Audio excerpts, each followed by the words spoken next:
Gals, I found our next book. I'm so excited. Let's get ready for it.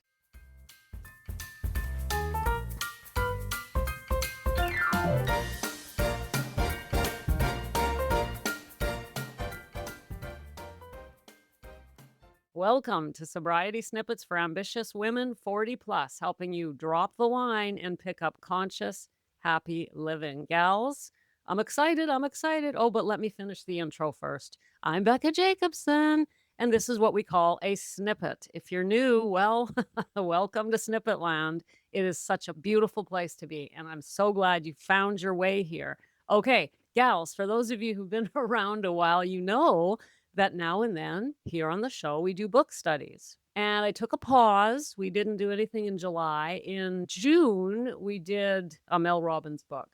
Listen, gals, one of the things I've discovered is that I have to do a book that I'm passionate about. And if I'm not passionate about it, I struggle. And if I struggle, my energy's off. And if my energy's off, your energy's off. Connection is weakened.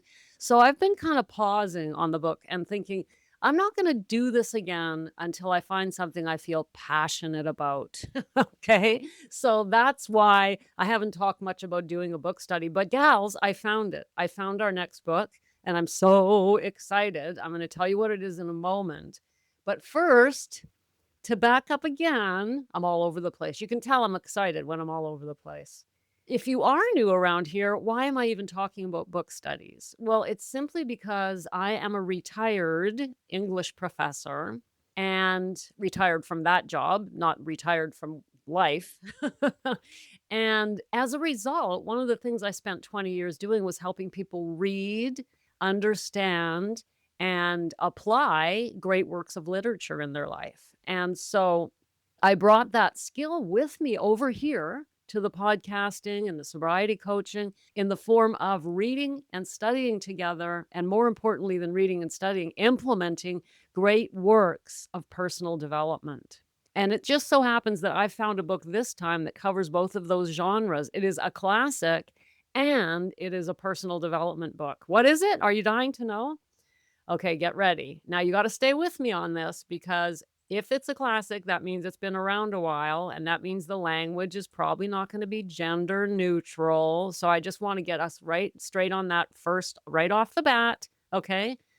Doesn't mean the thoughts aren't valid. It just means that gender neutral language wasn't around 100 years ago. Okay, let's get to it. Actually, this isn't even a book. It's more of a long essay, but it's a little mini book. And by the way, you can get this book free. You can download it free online, and you can also get the audio free if you've got the Audible app. It's free, and it's a 54-minute listen.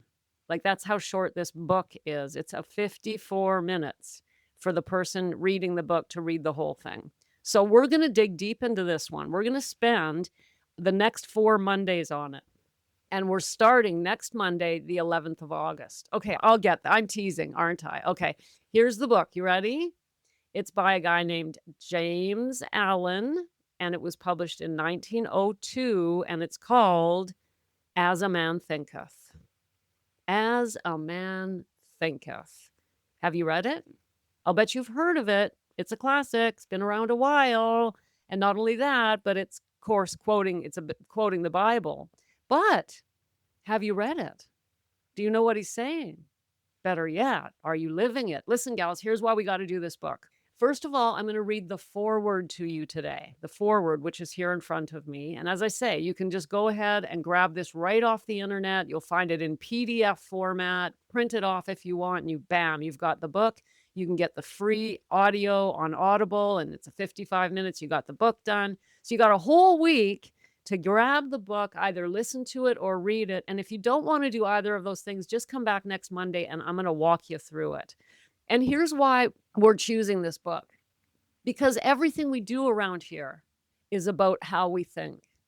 It's all mindset. It's all perspective. It's all how we look at life. It's all our attitude towards life. It's all how we use the amazing, amazing mind that we've been given. All of it. And sobriety is all of that. That's what sobriety is it changing your mind to change your life. sitting here and telling you 4,000 times how to act differently, put down the bottle, go do this, that's not it. The change has to happen inside of us. And where does that happen, gals? It's in our thoughts. That's why we talk so much around here about thoughts, about thinking, about mindset. Because if we change our thoughts, we change our lives. And so this book is perfect for us.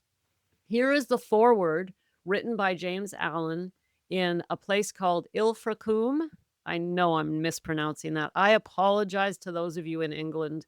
The way my accent is getting it, it's Ilfracombe, England. That's where he wrote this. Here is the foreword to As a Man Thinketh. This little volume, the result of meditation and experience, is not intended as an exhaustive treatise on the much written upon subject of the power of thought. It is suggestive rather than explanatory, its object being to stimulate men and women to discovery and perception of the truth that they themselves are makers of themselves by virtue of the thoughts which they choose and encourage. That mind is the master weaver, both of the inner garment of character and the outer garment of circumstances, and that, as they may have hitherto woven in ignorance and pain, they may now weave in enlightenment and happiness.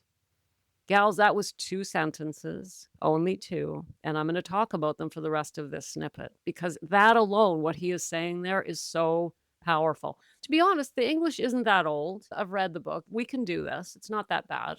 But what is he saying here? First of all, I want to point something out. I love the fact that he included women in here because it is not at all a gender neutral book. The title itself, As a Man Thinketh, but he included women in the foreword. So I think that right there says, yes, we know he meant humankind. He did not just mean men. He uses the man throughout the book, and we're going to ignore that, gals. That's what we're going to do because he meant men and women. So notice that here in the foreword, he said men and women. But let's go back to the first sentence. He says, this little volume is not intended as an exhaustive treatise on the much written upon subject of the power of thought. In other words, it's a little tiny book and it's not meant to cover everything. So he's telling us it's just a bitty thing, all right? And in the second sentence, which is the rest of the whole foreword, he says, it is suggestive rather than explanatory.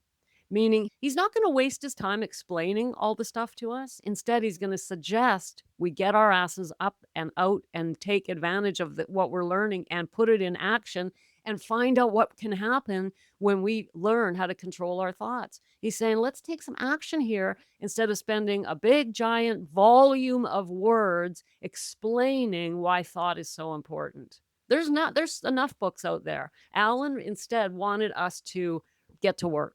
Put what he's saying into action. And so that is what he says when he says it's suggestive rather than explanatory. And then he says, the object being to stimulate men and women to the discovery and perception of the truth that they themselves are makers of themselves. He wants to help us. He wants to stimulate us to discover the fact that we are the makers of ourselves. I hope you're getting excited. I mean, this is just the foreword. I'm so excited. We are the maker of ourselves. How? By virtue of the thoughts which they choose and encourage. That's what he says. I want you to understand that you make your life by virtue of the thoughts that you choose. Notice there's a choice there. You get to choose your thoughts. We are not at the mercy of our thoughts. It just feels like we are.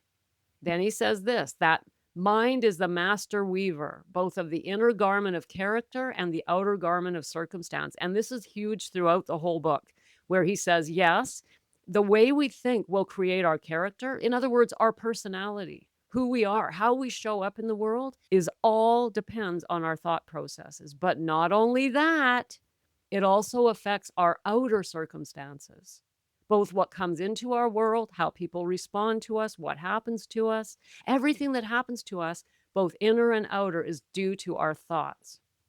And then the final piece, he says, and that, as they may have hitherto woven in ignorance and pain, they may now weave in enlightenment and happiness. In other words, if you've been misusing your thoughts and creating ignorance and pain in your life, and wondering what the hell is going on, I'm going to help you. This is James Allen saying, I'm going to help you stop doing that and start instead creating a life of in enlightenment and happiness. No more pain, no more ignorance. Instead, let's learn how to build a life through enlightenment and happiness. How? By understanding the power of our thoughts. And he gives us concrete strategies that you and I are going to practice together this month of August, starting the 11th, and we'll go into September. But we're not just going to read this book, gals, we're going to put it into action. So this brings me now back to an idea I talk about a lot here on the snippets, and that's the idea of surface dwelling. Well, it occurred to me I'm always nagging at you not to be a surface dweller. Instead, in other words, what is a surface dweller? Someone who just looks at the information, someone who just is nothing but an information junkie but takes no action, right? Just living on the surface, not actually putting into practice anything that we learn. And this is hard not to do in an information overload place that we live. The world in which we live is crazy, right?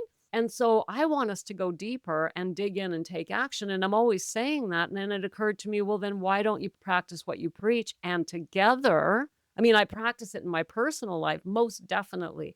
But instead of me just telling you, don't surface dwell, let's go together through some of the strategies that James Allen is going to give us. And what we'll do is we'll learn about them on Monday and we'll commit to practicing them through till the next Monday. Then we can debrief and see the results we got. So here's what I want you to do to get ready for this book study. If you're game, gals, I'm taking this seriously. I want you to get not only the book or the Audible or both, they're free, but I want you to get a journal for this journey. And I want you to call it your As a Man Thinketh journey, or you can call it As I Thinketh if you don't like that title. But I would like you to keep track of your journey with me through this book. I'm going to be giving you journal prompts to use. I'm going to be walking you through it. I'm going to help you not to surface dwell on this so that you're not coming in here on the Monday and listening to me and just surface dwelling it, going, oh, that was a nice snippet, Becca. Thank you. And then just turn around and go right back to your life. I want you to grab a pen at the end of your snippet and go, okay, that was kind of cool. Let me try this. And then not only that, but I really want to hear from you, but we'll talk about that later. Can you tell I'm excited?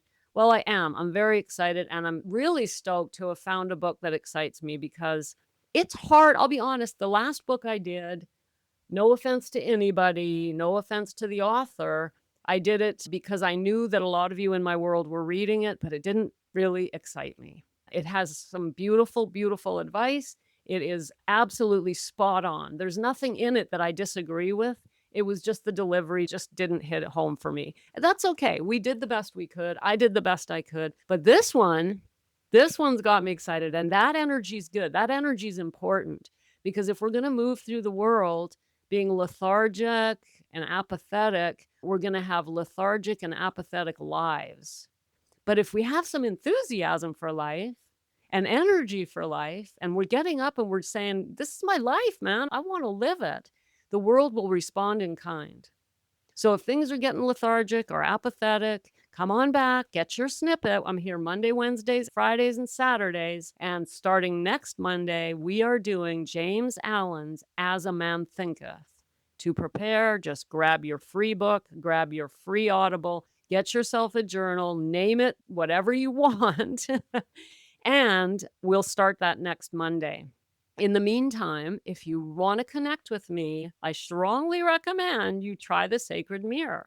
Now, the Sacred Mirror, we started it July 1st, so we've done it for a month now, and it's been amazing. I love it. I love it. Why? Because I love talking to you through this microphone. And the Sacred Mirror is you answer 3 simple questions and give me a little piece of your story.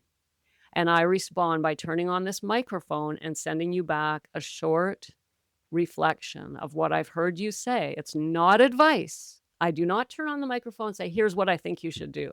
That is not what the Sacred Mirror is. It's a reflection. It's me saying, well, here's what I see you saying. Have you thought about this? Maybe that, right? Just what I'm seeing you say. Because as we've talked many, many times here on the show, we cannot see ourselves, right? You can't see yourself without a mirror. And the same is true for your internal self. We can't see ourselves. We can't see our blind spots. We need a trusted second person to look for us. And I'm willing to do that for you. And it's what I'm trained to do. So go ahead and do the sacred mirror. Give me a tiny piece of your story. I'll give you back a little sacred reflection, and that'll connect us. It's there, it's in the show notes. Tap the link, send me your sacred mirror, and I will respond. In the meantime, get ready. Monday the 11th, James Allen's As a Man Thinketh. Thanks for popping in. Be sure to come back next time so I can keep your head on straight. Sending you buckets of love.